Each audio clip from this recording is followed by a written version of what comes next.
मेरा बेटा इंजीनियर बनेगा। আমার ফ্যামিলির আশা যে আমি একটা বড় একটা চাকরি পাবো। চাকরি না পাওয়ায় সব সনদপত্র ছিঁড়ে ফেলেছে। শিক্ষা কি কেবলই একটি দৌড়? জীবনের এই প্রতিযোগিতায় কিছু নম্বর আর একটি বিশেষ ফলাফলের জন্য আমরা কি ভবিষ্যৎ প্রজন্মের স্বপ্নগুলোকে গলা টিপে মারছি? বাংলাদেশের প্রতিটি বাবা মা চান তাদের সন্তান ভালো ফল করুক, ডাক্তার বা ইঞ্জিনিয়ার হোক, কিন্তু এই এক পেশি আকাঙ্ক্ষা কি আমাদের সমাজের জন্য এক অলিখিত অন্ধকারের দিক তৈরি করছে? এর ফলাফল কি?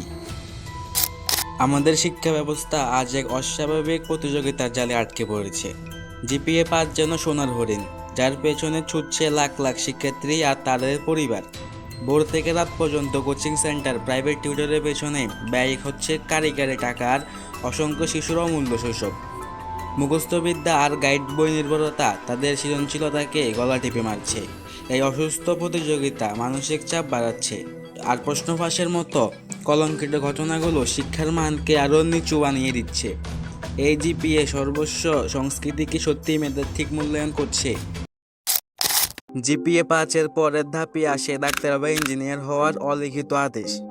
বাবা মায়ের চোখে যেন এই দুটি পেশায় সাফল্যের একমাত্র মাপকাঠি। অনেক শিক্ষার্থীকে জোর করে বিজ্ঞান পড়তে বাধ্য করা হয়, তাদের নিজস্ব আগ্রহ বা দক্ষতাকে বিবেচনা না করেই।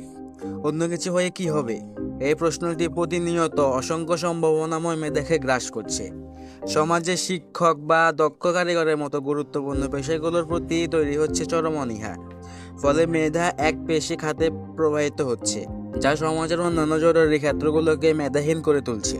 আমরা এমন একটি প্রজন্ম তৈরি করছি যারা হয়তো জিপিএ 5 পাচ্ছে, ডাক্তার ইঞ্জিনিয়ার হচ্ছে, কিন্তু তাদের মধ্যে নিজস্ব চিন্তাভাবনা, গবেষণা বা ভিন্ন কিছু করার আগ্রহ হারিয়ে ফেলছে। সবাই যদি কেবল বিজ্ঞানী, ডাক্তার বা ইঞ্জিনিয়ার হওয়ার পেছনে ছুটতো, তাহলে কি আমরা লিওনার্দো দা ভিঞ্চির মতো প্রতিভাবান মানুষ পেতাম? কবিগুরু রবীন্দ্রনাথ ঠাকুর, বিল গেটস বা মার্ক জুকারবার্গের মতো বহুমুখী প্রতিভা জন্মুখী হতো?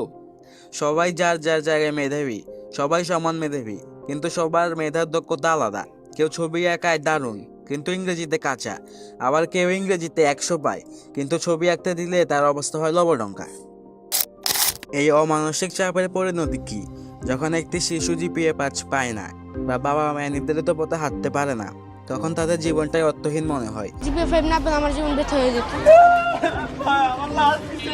জিপিএ 5 না পেলে তোমার জীবনই বৃথা, এমন কথা প্রতিনিয়ত তাদের কানে বাজতে থাকে। এই তীব্র মানসিক চাপ এবং ব্যর্থতার গ্লানি সহ্য করতে না পেরে অনেক সম্ভাবনাময় শিক্ষার্থী বাধ্য হয় চরম পথ বেছে নিতে। আত্মহত্যার মতো মর্মান্তিক ঘটনাও ঘটে।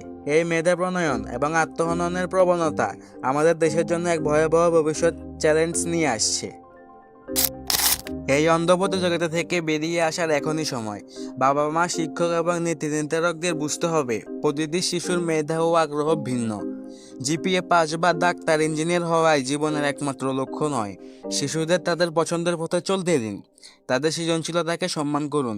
শিক্ষা ব্যবস্থার সিলেবাসের পরিবর্তন এনে মুখস্থবিদ্যার পরিবর্তে সৃজনশীলতাকে প্রাধান্য দিন।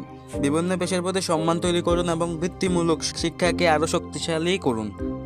আসুন আমরা এমন একটি শিক্ষা ব্যবস্থা গড়ে তুলি যা শিশুদের স্বপ্ন ভাঙ্গার কারিগর না হয়ে তাদের স্বপ্নের ডানা মেলে ওড়ার সুযোগ করে দেবে। একটি সমৃদ্ধ বাংলাদেশ গড়তে প্রতিটি পেশার প্রতি শ্রদ্ধাবোধ এবং বহুমুখী মেধার বিকাশ অপরিহার্য। নয়তো এই অন্ধকার দিকগুলো আমাদের জাতির অগ্রযাত্রাকে থমকে দেবে।